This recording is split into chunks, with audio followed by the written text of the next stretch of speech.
नमस्ते। मु कही जे समाज संबंधी किछि नियम अछि एवं पाखापाखि से गुड़ी हूँ 72टा मुझे नियम संपर्क रे कहबी। तेबे ता पूर्वरु आमे उपमित कर्मधारय समास और रूपक कर्मधारय समास संपर्क रे जो मौलिक पार्थक्य रही से कथा आउ थरे कही देबाकू चाहूँगी। प्रथम कथा होची जे उपमित कर्मधारय रे मुखचंद्रर व्यासवाक्य हेउची मुखचंद्र परी। एथिरे भाव हेउची सौंदर्य बा आकार बा ज्योति रे मुख हेउची चंद्र परी। किंतु रूपक कर्मधारय समास रे मुखचंद्रर व्यासवाक्य हेउची मुख रूपक चंद्र।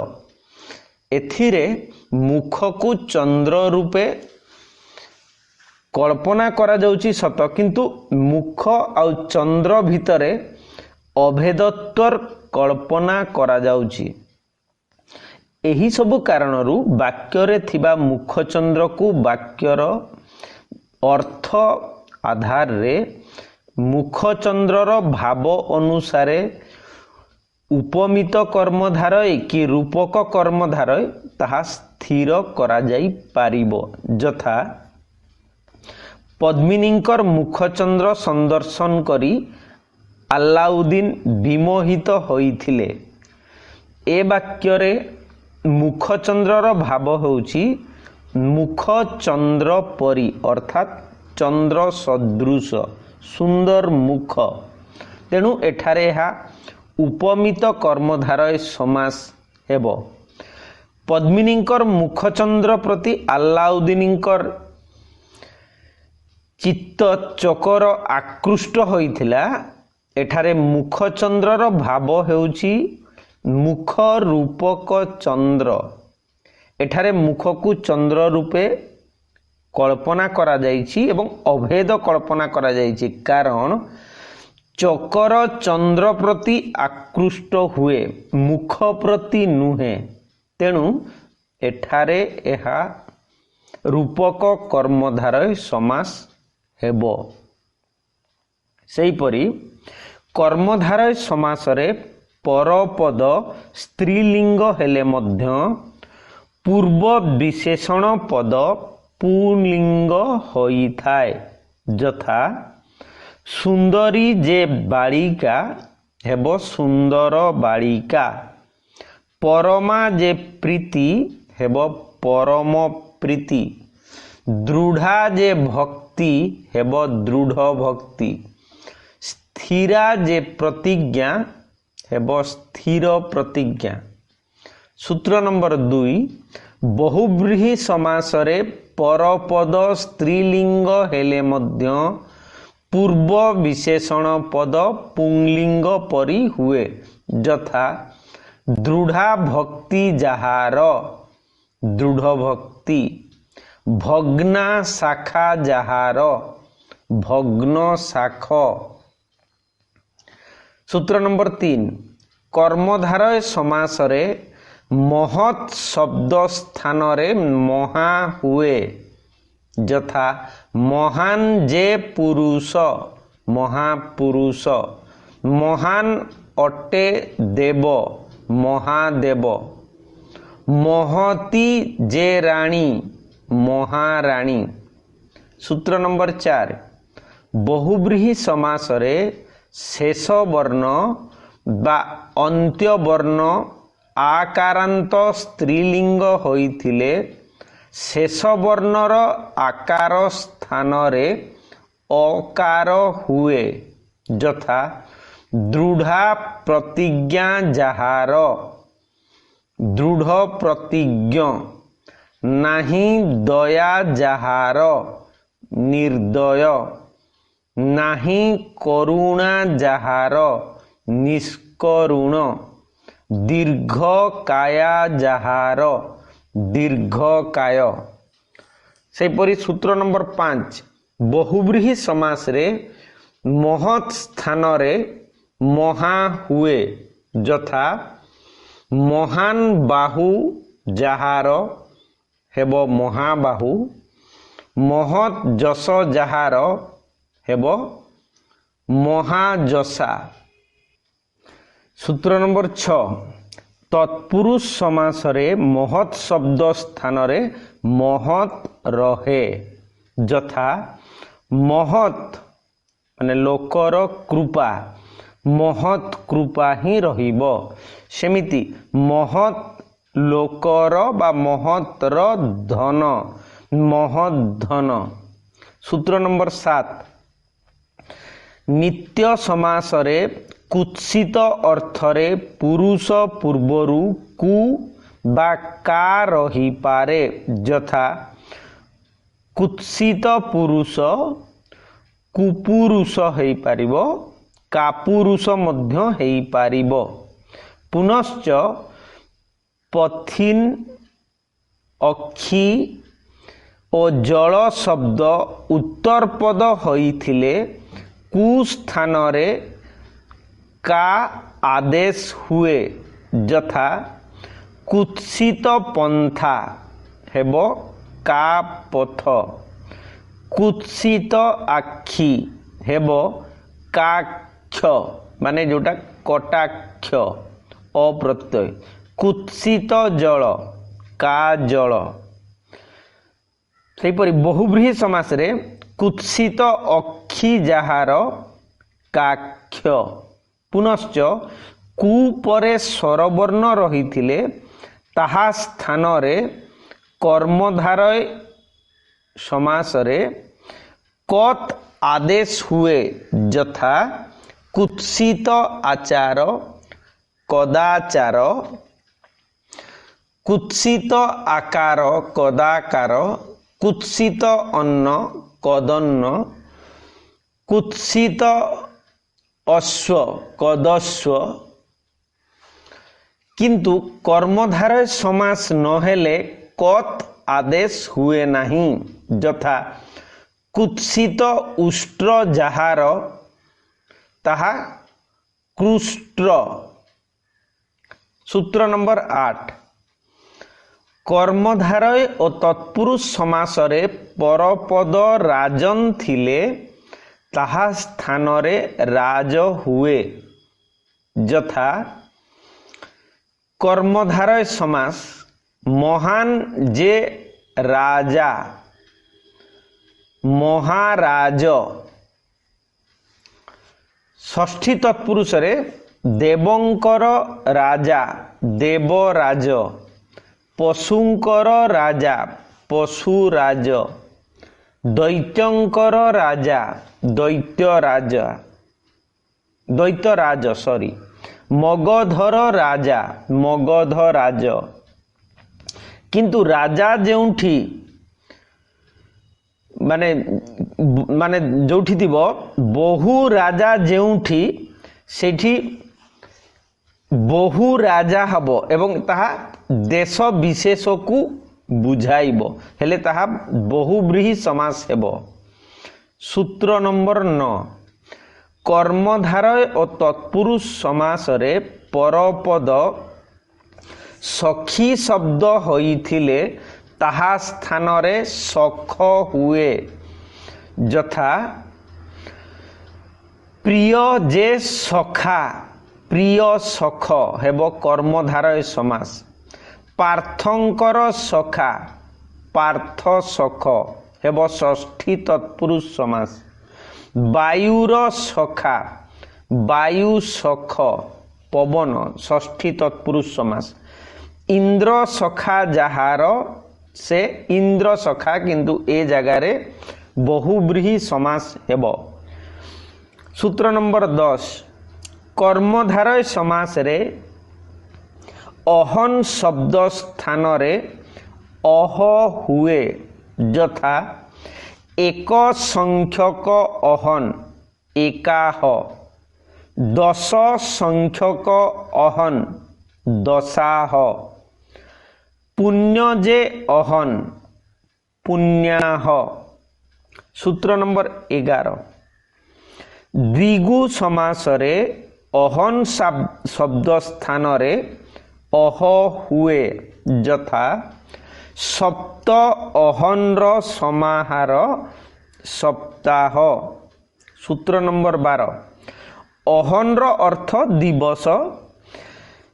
एकदेशी समासरे अहन शब्द अह्न हुए माने अह्न आदेश हुए यथा अहनर मध्य मध्याह्न अहनर साय बा शेष सायर अर्थ शेष बा अवसान सायाह्न संध्या समय किंतु अहनर पूर्व पूर्वाह्न न होई पूर्वाह्न हुए। सेहीपरि अहनर अपर अपराह्न न होई अपराह्न हुए। कारण विधि अनुसारे र परे हणंत हीन न रहिले न स्थान रे ण हुए। सेही क्रम रे अपराह्न हुए एवं पूर्वाह्न हुए किंतु सायाह्न हब आउ मध्याह्न हब। सूत्र नंबर 13 तत्पुरुष समासरे रात्रि शब्द स्थान रे रात्र हुए यथा रात्रिर अर्ध अर्धरात्र रात्रिर मध्य मध्यरात्र रात्रिर पूर्व पूर्वरात्र। सूत्र नंबर 14 दिगु समासरे रात्रि शब्द स्थान रे रात्र हुए यथा सप्त रात्रिर समाहार सप्तरात्र।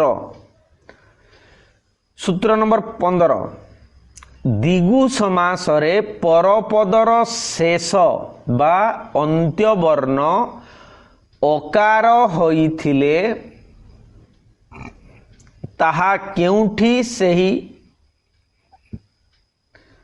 अकार रहे एवं केउठी आकार होई जाए एवं केउठी दीर्घईकार होई जाए यथा जेउठी अकार रहे जेमिति त्रि अर्थ होची तीनी वर्णर समाहार त्रिवर्ण पंचभूतर समाहार पंचभूत पंचनदर समाहार पंचनद जेउठी आकार होई जाए जेमिति त्रि तीनी फलर समाहार सेठी त्रिफला हेई जीवो। पुणी जेउठी दीर्घईकार होई जाए पंचबटर समाहार पंचबटी शत अब्दर समाहार शताब्दी चतु माने चारि पदर समाहार चतुष्पदी चौ माने चारि मुहाणर समाहार चौमुहाणी। केउठी मध्य अंत्यवर्ण आकार थिले दीर्घईकार होई जाए यथा चारि अणार समाहार चारि अणी।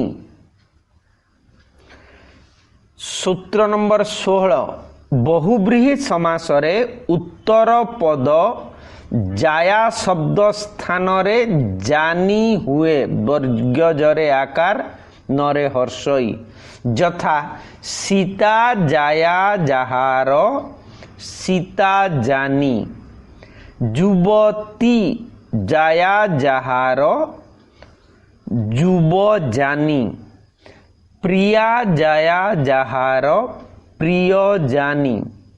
सूत्र नंबर 17 तत्पुरुष समासरे अर्ध मझी श्रेष्ठार्थक राजा शब्द समस्त पदरे पूर्वरे बसे यथा चंद्रर अर्ध अर्धचंद्र हब ନଈର ମଝି ମଝି ନଈ ହବ।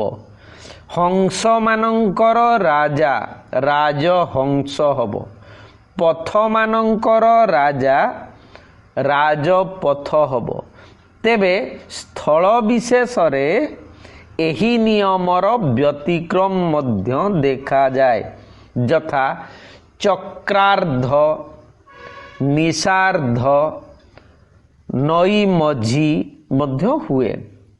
ସୂତ୍ର ନମ୍ବର 18, ପୂରଣବାଚକ ଶବ୍ଦର ତତ୍ପୁରୁଷ ସମାସ ହୁଏ ନାହିଁ, ଯଥା ଛାତ୍ରମାନଙ୍କ ମଧ୍ୟରେ ପ୍ରଥମ, ଛାତ୍ର ପ୍ରଥମ ହେବ ନାହିଁ।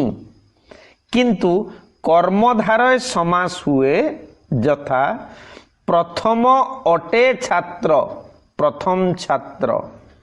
ସୂତ୍ର ନମ୍ବର 19, ବହୁବ୍ରୀହି ସମାସରେ ସଂଜ୍ଞାର୍ଥରେ ଧନୁ ଶବ୍ଦ ଧ୍ୱନ୍ୱା ଆଦେଶ ହୁଏ, ଯଥା ସାରଙ୍ଗ ସାରଙ୍ଗ। ଧନୁ ଯାହାର ସାରଙ୍ଗ ଧ୍ୱନ୍ୱା କହିଲେ ଶ୍ରୀକୃଷ୍ଣ। ପିନାକ ଧନୁ ଯାହାର ପିନାକ ଧ୍ୱନ୍ୱା କହିଲେ ଶିବ। ସେମିତି ଗାଣ୍ଡିବ ଧନୁ ଯାହାର ଗାଣ୍ଡିବ ଧ୍ୱନ୍ୱା କହିଲେ ଅର୍ଜୁନ। ସେମିତି ଶତ ଧନୁ ମାନେ 100 ଧନୁ ଯାହାର ଶତ ଧନ୍ୱା, ଯଦିଓ ଶତ ଧନୁ ମଧ୍ୟ ହୁଏ। ସୂତ୍ର ନମ୍ବର 20, ସମାହାର ଅର୍ଥରେ ଓ ସ୍ଥାନର ନାମାର୍ଥରେ ସମାସ ହୋଇଥିଲେ ନଦୀବାଚକ ଶବ୍ଦ କ୍ଳୀବଲିଙ୍ଗ ହୋଇଯାଏ, ଯଥା ପଞ୍ଚନଦୀର ସମାହାର ପଞ୍ଚନଦ, ପଞ୍ଚଗଙ୍ଗାର ସମାହାର ପଞ୍ଚଗଙ୍ଗ, ସପ୍ତ ମହାନଦୀର ସମାହାର ସପ୍ତ ମହାନଦ। ଉନ୍ମତ୍ତା ଗଙ୍ଗା ଯେଉଁଠାରେ, ଉନ୍ମତ୍ତ ଗଙ୍ଗ ଗୋଟିଏ ଦେଶର ନାମ। ସେହିପରି ପ୍ରଗଳ୍ଭା ବୈତରଣୀ ଯେଉଁଠାରେ, ପ୍ରଗଳ୍ଭ ବୈତରଣୀ ଣରେ ହର୍ଷଇ, ଇଏ ଗୋଟିଏ ଦେଶର ନାମ। ଏ ସମସ୍ତ ଅବ୍ୟୟୀଭାବ ସମାସର ଅନ୍ତର୍ଭୁକ୍ତ।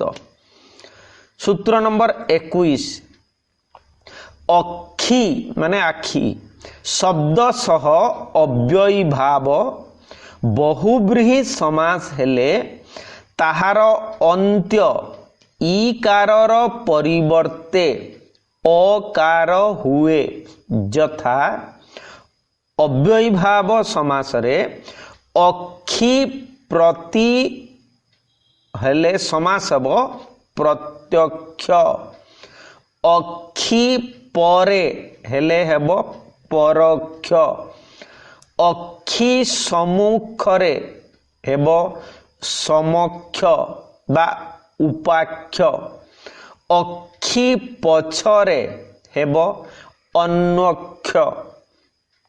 ସେହିପରି ବହୁବ୍ରୀହି ସମାସରେ ବିଶାଳ ଅକ୍ଷୀ ଯାହାର ବିଶାଳାକ୍ଷ, କମଳ ପରି ଅକ୍ଷୀ ଯାହାର କମଳାକ୍ଷ, କୁତ୍ସିତ ଅକ୍ଷୀ ଯାହାର କାକ୍ଷ, ମନ୍ଦ ଆଖି ଯାହାର ମାନେ ମନ୍ଦ ଅକ୍ଷୀ ଯାହାର ମନ୍ଦାକ୍ଷ।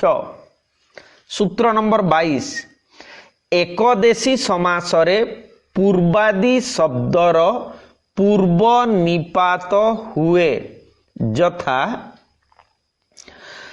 କାୟର ପୂର୍ବ ପୂର୍ବ କାୟ, କାୟର ଅପର ଅପର କାୟ, ଅହନ୍ର ପୂର୍ବ ପୂର୍ବାହ୍ନ, ଅହନ୍ର ଅପର ଅପରାହ୍ନ, ଅହନ୍ର ମଧ୍ୟ ମଧ୍ୟାହ୍ନ, ରାତ୍ରିର ପୂର୍ବ ପୂର୍ବରାତ୍ର, ରାତ୍ରିର ଅପର ଅପରରାତ୍ର, ରାତ୍ରିର ଶେଷ ଶେଷରାତ୍ର, ରାତ୍ରିର ମଧ୍ୟରାତ୍ର, ନଈର ମଝି ମଝି ନଈ, सूत्र नंबर 23 मनस चेतस तपस प्रभृति तत्सम विसर्गांत शब्द बहुब्रीहि समासर शेषरे थिले सेमानंकर विसर्गर लोप हुए और सेगुड़िक आकारांत होई जानती। पुनश्च विसर्ग लोप नहेले क प्रत्यय होइथाय यथा प्रहृष्ट मन जाहार प्रहृष्ट मना बा प्रहृष्ट मनस्क उदार चेत जाहार उदार चेता बा उदार चेतस्क महत् तप जाहार महातपा बा महातपस्क सेमिति महत् जस जाहार महाजसा बा महाजसस्क उन्नत शिर जाहार उन्नत शिरा बा उन्नत शिरस्क। सूत्र नंबर 24 साधारणतः संस्कृत अस्भागांत शब्दोद्भव पद समासरे पूर्व पद रूपे प्रविष्ट हेले सेगुड़िक समस्त पदरे मूल धातु को प्राप्त हुअन्ति यथा मनर जोग मनोजग षष्ठी तत्पुरुष मनर कामना मनस्कामना षष्ठी तत्पुरुष मनर व्यथा मनोव्यथा षष्ठी तत्पुरुष मनकु हरे जे मनोहर उपपद तत्पुरुष तप मूर्ति जाहार तपो मूर्ति बहुव्रीहि तपशील जाहार तपशील बहुव्रीहि देखु देखु हरण करी निये जे पश्यतो हार उपपद तत्पुरुष नाही कुआडू भय जाहार अकूतो भय बहुव्रीहि शिर द्वारा धार्य शिरोधार्य तृतीया तत्पुरुष शिरर पीड़ा शिर पीड़ा षष्ठी तत्पुरुष शिरर व्यथा शिरो व्यथा षष्ठी तत्पुरुष शिरर छेद शिरच्छेद षष्ठी तत्पुरुष पयकु धरे जे पयोधर उपपद तत्पुरुष स्तन भी हो पारिबो पयर पेटी पयो पेटी षष्ठी तत्पुरुष पैड श्रेय को करे जे श्रेयस्कर उपपद तत्पुरुष जस को करे जे जसस्कर उपपद तत्पुरुष जस को लिप्सु जस लिप्सु द्वितीय तत्पुरुष तेबे स्थल विशेषरे एही नियमर व्यतिक्रम मध्य देखा जाए यथा मनर कथा मन कथा मन को चराए जे मन चरा मन को लोभाए जे मन लोभा श्रेयर प्राप्ति श्रेय प्राप्ति तमर समूह तम समूह ए जगह विसर्ग हुए नहीं। सूत्र नंबर 25 व्यतिहार बहुव्रीहि समासरे पूर्वपदर अंत्यस्वर दीर्घ होई जाए यथा हाथाहाथी केशाकेशी मुष्टि मुष्टि मरामरी कामुड़ा कामुड़ी इत्यादि। सूत्र नंबर 26 मध्यपद लोपी बहुव्रीहि समासरे परिमाण बा मूल्यवाचक शब्दरू उत्तर माने परे दीर्घई इया आदि प्रत्यय होई थाए यथा ପାଞ୍ଚ ହାତୀ ବା ପାଞ୍ଚ ହାତିଆ, ଆଠ ସେରି ବା ଆଠ ସେରିଆ, 10 କେଜି ବା 10 କେଜିଆ, 5 ଟଙ୍କି ବା 5 ଟଙ୍କିଆ, ସେହିପରି 100 ଟଙ୍କିଆ ପ୍ରଭୃତି। ସୂତ୍ର ନମ୍ବର 27, ଉପମିତ ବହୁବ୍ରୀହି ସମାସରେ ତଦ୍ଭବ ପରପଦ ଶେଷରେ ଆ ବା ଇଆ ପ୍ରତ୍ୟୟ ହୁଏ, ଯଥା ଘୋଡ଼ା ମୁହାଁ, ହାତୀ କାନିଆ, ବସନ୍ତ ମୁହାଁ, ରକ୍ତ ମୁଖା, କୁଲା କାନିଆ, ଚକା ଆଖିଆ, ଚାରି ଗୋଡ଼ିଆ ଇତ୍ୟାଦି। ଅଲୁକ୍ ସମାସରେ ଯୁଧି, ସରସି, ମନସି, ବନେ, ଜଳେ, ପରାତ ପ୍ରଭୃତି ତତ୍ସମ ଶବ୍ଦ ଅବିକଳ ରହେ, ଯଥା ଯୁଧିଷ୍ଠିର, ସରସିଜ, ମନସିଜ, ବନେଚର, ଜଳେଚର, ପରାତ୍ପର, ଉରସି ଲୋମା, କଣ୍ଠେ କାଳ ପ୍ରଭୃତି।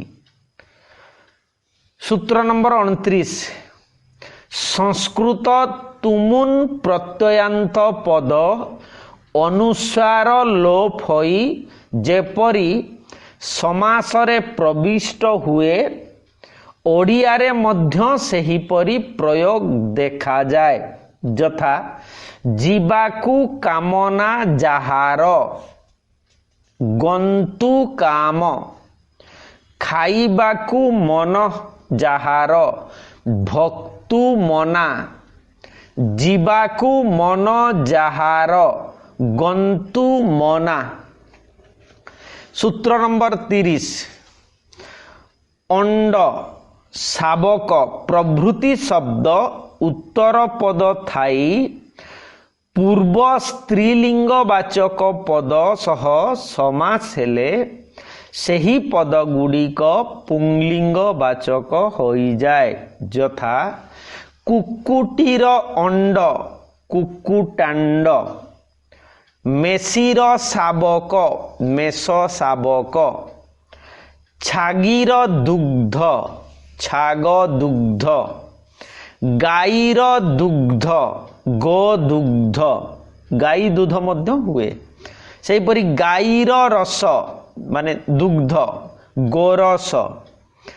କିନ୍ତୁ ଛେଳି, ମଇଁଷି ପ୍ରଭୃତି ପଦର କୌଣସି ପରିବର୍ତ୍ତନ ହୁଏ ନାହିଁ, ଯଥା ଛେଳି ଦୁଧ, ଛେଳି ଛୁଆ, ମଇଁଷି ଦୁଧ ପ୍ରଭୃତି।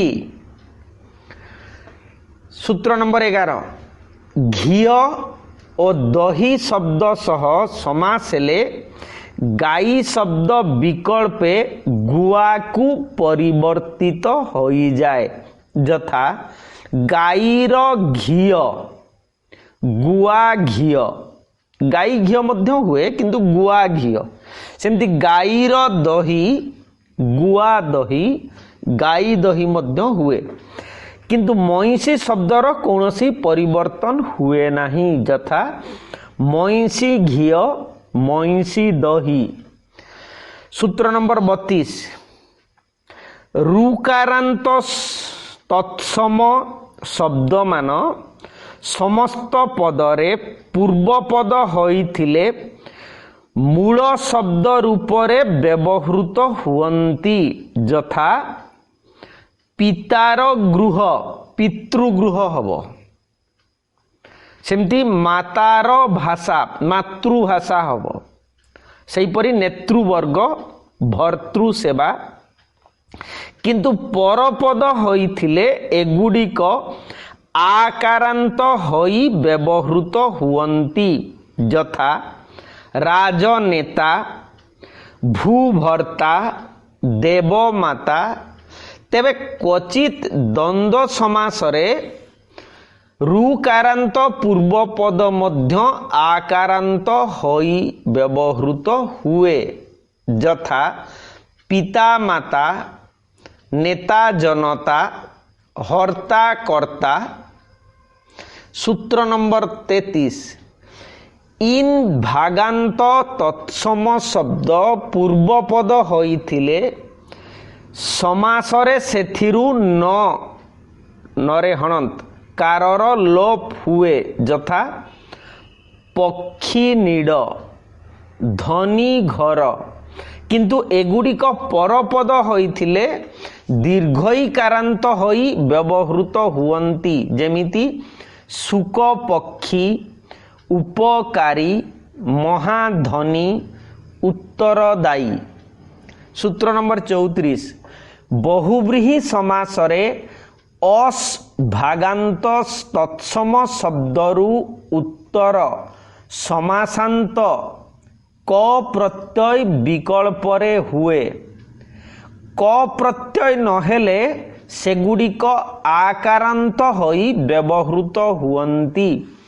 ଯଥା ମହୌଜା ନହେଲେ ମହୌଜସ୍କ। ଯେମିତି ମହାଯଶା ବା ମହାଯଶସ୍କ, ଅନ୍ୟମନା ବା ଅନ୍ୟମନସ୍କ, ମହାତେଜା ବା ମହାତେଜସ୍କ, ମହାତପା ବା ମହାତପସ୍କ, ଉଗ୍ରତପା ବା ଉଗ୍ରତପସ୍କ, ଉନ୍ନତ ଶିରା ବା ଉନ୍ନତ ଶିରସ୍କ। କିନ୍ତୁ ବହୁବ୍ରୀହି ସମାସ ହୋଇନଥିଲେ ଏଗୁଡ଼ିକ ଅକାରାନ୍ତ ହୋଇ ବ୍ୟବହୃତ ହୁଅନ୍ତି। ଯଥା ଉନ୍ନତ ଅଟେ ମନ, ଉନ୍ନତ ମନ କର୍ମଧାରୟ ସମାସ ହେବ। ବ୍ରହ୍ମର ତେଜ, ବ୍ରହ୍ମ ତେଜ ଷଷ୍ଠୀ ତତ୍ପୁରୁଷ ସମାସ ହେବ। ସୂତ୍ର ନମ୍ବର 35, କେତେକ ଇନ୍ ଭାଗାନ୍ତ ତତ୍ସମ ଶବ୍ଦ ରୁକାରାନ୍ତ ତତ୍ସମ ଶବ୍ଦ ବହୁବ୍ରୀହି ସମାସରେ ଉତ୍ତର ପଦ ହୋଇଥିଲେ ସେଥିରୁ ସମାସାନ୍ତ କ ପ୍ରତ୍ୟୟ ହୁଏ। ଯଥା ବହୁ ବାଗ୍ମିକା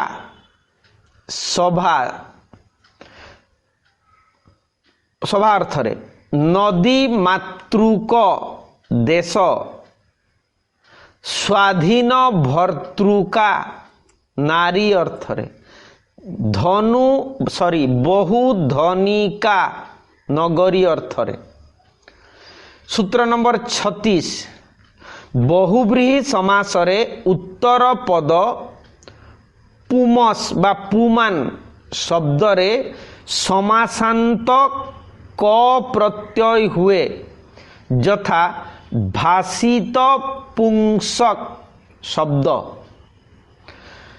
ସୂତ୍ର ନମ୍ବର 37, ବହୁବ୍ରୀହି ସମାସରେ ଉତ୍ତର ପଦ ଅର୍ଥ ଶବ୍ଦରୁ ବିକଳ୍ପେ କ ପ୍ରତ୍ୟୟ ହୁଏ। ଯଥା ସାର୍ଥ ବା ସାର୍ଥକ, ଅନର୍ଥ ବା ଅନର୍ଥକ, ନିରର୍ଥ ବା ନିରର୍ଥକ। କିନ୍ତୁ ନିମ୍ନଲିଖିତ ସ୍ଥଳରେ କ ପ୍ରତ୍ୟୟ ହୁଏ ନାହିଁ। ଯଥା ବିଗତ ହୋଇଛି ଅର୍ଥ ଯହିଁରୁ, ବ୍ୟର୍ଥ ବହୁବ୍ରୀହି ସମାସ। ସେମିତି ପର ପାଇଁ ଉଦ୍ଦିଷ୍ଟ, ପରାର୍ଥ ତାହା ନିତ୍ୟ ସମାସ।